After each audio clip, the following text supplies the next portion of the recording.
Benjamin Bofill trabaja cuidando la biodiversidad del Parque Natural de Normandy-Maine, una extensión vastísima de robles, castaños, pinos, pastos y granjas que da cobijo a más de 2000 especies, algunas de ellas en peligro. L'objectif de la réserve naturelle régionale, c'est de préserver une partie importante du patrimoine naturel des espèces qui vivent sur le territoire du parc. 200.000 hectáreas. Nos encontramos en el corazón de este fabuloso bosque que ocupa 10 veces la extensión del Parque Natural del Gorbea.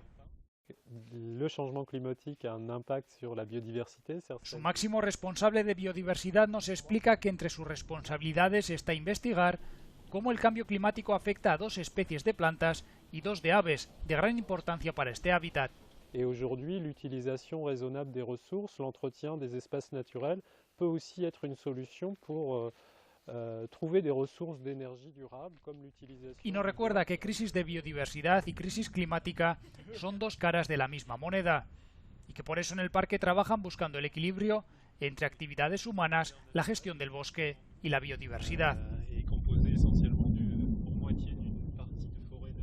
Sur la préservation des espèces, mais aujourd'hui l'homme a toutes les possibilités pour préserver son patrimoine. Este experto confía en el efecto mariposa de muchas pequeñas acciones y cambios. On peut espérer que chacun devienne un petit colibri qui, par un effet papillon, conserve. Para que conservemos nuestra riqueza natural, porque sin ella no hay solución para esta emergencia.